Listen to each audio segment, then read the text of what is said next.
थाइजौ जानोसैलै थाइजौ थाइजौ जानो लुगैथारदोंमोन एकदम थाइजौ माफोर बायदि तार एकदम गोदै बे केसरिथ' नङा दस्रा माबालाय ब्रिडलाय बे आं मिथिया नामखौ माबेमोनथाय गोदैथार बाबा रामखौ पूरा ही कर दिया था बे मालाय बिमा फिसा पेन्टिं खालामगासिनो दिनै मोनायाव जों जादोंमोन इडली साम्बार चटनी जोंना मोनानि ओंखामा बेमोन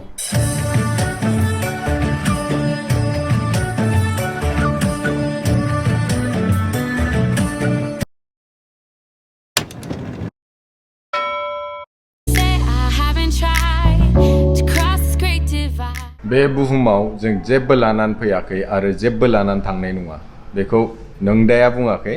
सोरबा गिदिर गोलावासो बुंनानै थांदोंमोन With that said and done, good morning everyone. Welcome back to the channel. आसा खालामो नोंथांमोनहा मोजाङैनो दङ दिनै जाहैबाय फ्राइडे ओमफ्राय दिनैनि भिडिअखौ स्टार्ट खालामदिनि नङा होनलाय नै मालाय बिमा फिसा बायरायावनो गेलेगासिनो इनो पापा कैसे छिकता है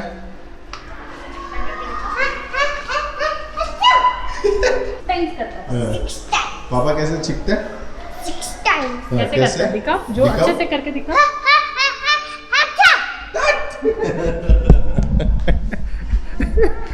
आंनि हाकसिनायखौ नकल खालामदों साला दिनै आंना 1 घन्टा बरबाद जाबाय मानसिफ्रा जेला हेल्प बिनो हायो मानो हेल्पखौ बिया होमबा हेल्प बिनांगौ जुदि नोंथांमोनहा मबेबाफोर थाबथाबायदोंबा मबेबा जिनिसाव हेल्प नांगौबा बे सहाय बिनायखौ नोंथांमोनहा लाजिनो नाङा सिगांनि मानसिया हेल्प होना होआ बे उननि बाथ्रा खिन्थु जों हेल्प बिथारनांगौ होमबा जोंनि खामानिया जुदि हेल्प मोनबाय बायोबा एसे सहज जायो नै रायजोबो जोंना नानि सिरि हारसिं गेलेगासिनो दामानि लकडाउनाव लोगोफोरखौबो फैहोनो हाया नानिखौबो बाहेरायाव थांहोनो हाया हारसिं मा खालामनो उपाय गैया हारसिं गेलेगासिनो दिनै नै जेबो गैया जाहा पत्ता गोभी दाल चावल पत्ता गोभी और दाल चावल बस और साइड में कुछ चटनी वटनी लहसुन की चटनी फ्रिज में पड़ी है पुराना लहसुन की चटनी है पुराना वाला नानी को देखाइनि आं नोंथांमोनखौ मा खालामगासिनो क्या कर रहे हो इनो what are you doing oh you're making a house very nice say hi to everyone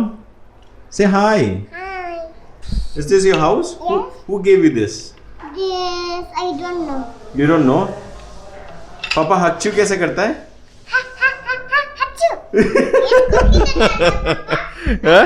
दिनै फुरा खामानि जागासिनो होमबाबो नोंथांमोनानो आं भिडिअखौ लाबोथारगोन जेरैबाबो नै आसोला जोंना दुगैखांबाय wow you know you're looking so beautiful you had bath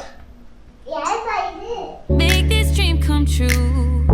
darling. You can walk. नै रायजोफोर जाहा मोनजालायबायलै दिनै जेबो गैया दालिजों ओमफ्राय बान्दा कफि एवनायजोंल' पापरबो गैया माथो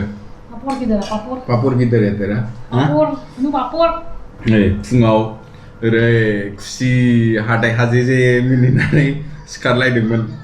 खामानिया गोग्गोम फैखाबाय दिनै खामानि जाफ्लांनानै फैबाय दिनै शुक्रबार दिनावनो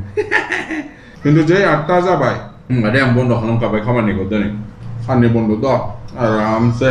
लोगोजोंनो थांसैलाय जाबायलै रायजोफोर जाबाय जाबाय जादो जादो जादो नै ओंखाम जाखांनानै दसे जिरायथ'दों जोंहा नोमबाजैया दाख्लै ओरै ओरै ओरै एक्सारसाइज खालामलायदोंमोन गावनो गोदोना ओरै लोरि जाबाय कुछ नहीं है झूठ बोल दुख रहा है पर उसके कारण नहीं है एक्सरसाइज से कुछ भी नहीं हुआ लोरिदों बे स्टिक करने के लिए होता है दुगैनांसिगोनलै मोनामबाय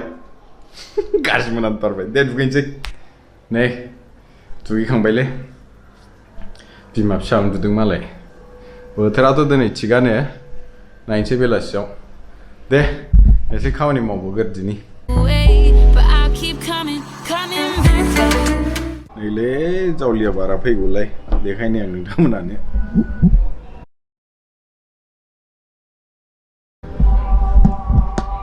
एकदम अख्राङा खोमसि जाखालायबाय सामफ्रामबो अखा हागासिनो हाबाब दा बायदियावथ' एम्बु बंला बिराद मोनो होनदांलै गामियाव खोन्थाहरलै एसे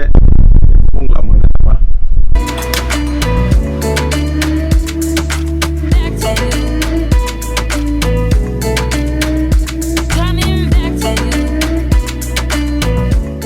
लाल साहा लोंखांलायबाय जाहा दिनैनि भिडिअआ फिसा जासिगोनलै गाज्रि दामोनसै तामाने एसे खामानि जानानै फैदों खामानियाव बेस्थ' दङ गाबोन ओमफ्राय समफोर सनिबार रबिबार मोजां भिडिअ खालामनानै हगारगोन नोंथांमोनहानि कमेन्ट्सफोरखौबो जुदि आङो रेसपन्ड खालामनो हायाखै नङाबा रिप्लाइ खालामनो हायाखैबा बे सानसे साननै समाव गाज्रि दामोनसै होमबालाय दिनैनि भिडिअआ एसेनोसै लोगोफोर नोंथांमोनहा जुदि मोजां मोनदोंबा बे भिडिअखौ लाइक खालामदो चेनेलखौ साबस्क्राइब खालामदो आरो लोगोफोरजों शेयार खालामनो दाबाव until the next one take care bye bye